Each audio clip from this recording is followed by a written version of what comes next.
Welcome back to the deep dive. We're really diving deep today into chapter 5 of Nursery of the Gods by James Cobbin.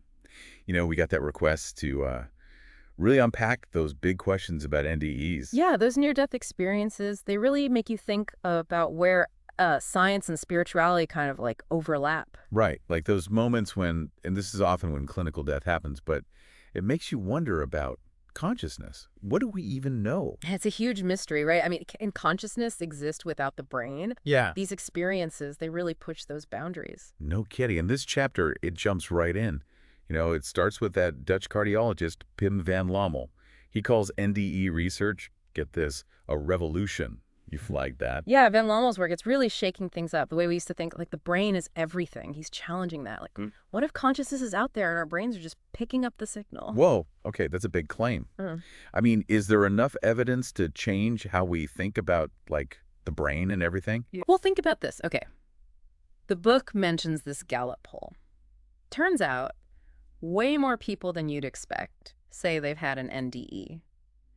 And then there are those cases, like Pam Reynolds. Hers is, wow, just incredible. Oh, yeah, Pam's story, I mean, talk about a deep dive. She's clinically dead right there during brain surgery, but then she's describing conversations like specific details from the operating room, stuff she should not have known. And that's the thing. Everything we thought we knew, it's like, how? Her brain wasn't even working. So how was she processing information, remembering things? That's like straight out of a movie or something, but it really happened. It did. And it makes you wonder, right? What if consciousness, or at least part of it, can work without the brain? Like, it's not bound by those physical limits. It's a lot to take in. And then the book talks about this Dutch study.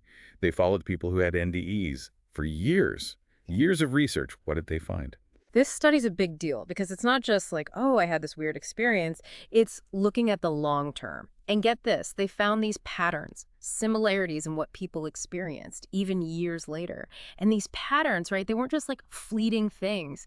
They really stuck with people, changed them. You're talking about those big life changes people report after NDEs. Yeah. I mean, the book talks about like less fear of death, more compassion, like they've seen something bigger. Totally. And the Dutch study, they found these changes weren't just in people's heads. It was measurable, like their personalities, how they saw the world, it shifted. They were more giving, less focused on material stuff, and they believed in an afterlife, more like really valued life. Wow, so it wasn't just, oh, that was weird. It really got under their skin. Exactly. And it wasn't just like how they felt inside. The book also gets into those common things people say they experienced during NDEs, like that 12-point scale. Oh, yeah, like a framework for understanding, right? Yeah, exactly. So like out-of-body experiences, seeing those beings of light or that feeling of like moving towards a bright light, those kinds of things. Exactly.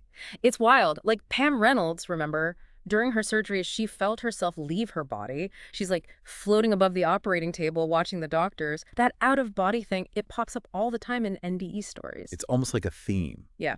And then there's that tunnel of light. Seems like everyone sees that. It's like super common, and people describe it as incredibly bright, like really inviting. And there's this feeling of like pure peace, unconditional love.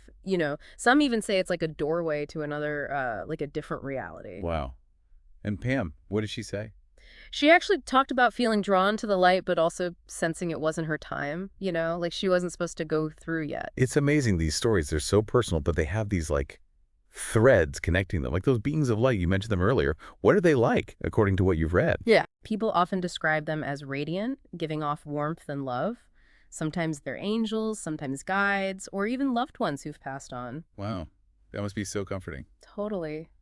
Pam, she said she saw her grandmother, who died years before, and she felt like pure joy, overwhelming love, These encounters, they often bring comfort, like a sense of being welcomed into this loving presence.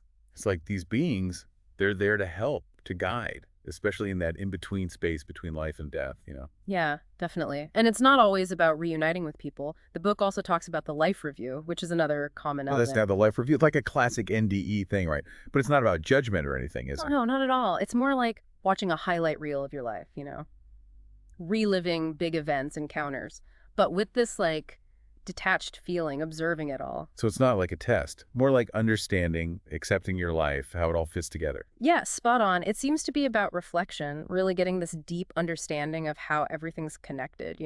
So you're really in it, huh? Yeah. Like not just watching from afar. Yeah, a lot of people say it's immersive, like they're feeling everything again, all those emotions, consequences. But there's also this sense of like being above it all, seeing the bigger picture. It's kind of wild. Intense. You mentioned something about a barrier in your notes. What's that all about?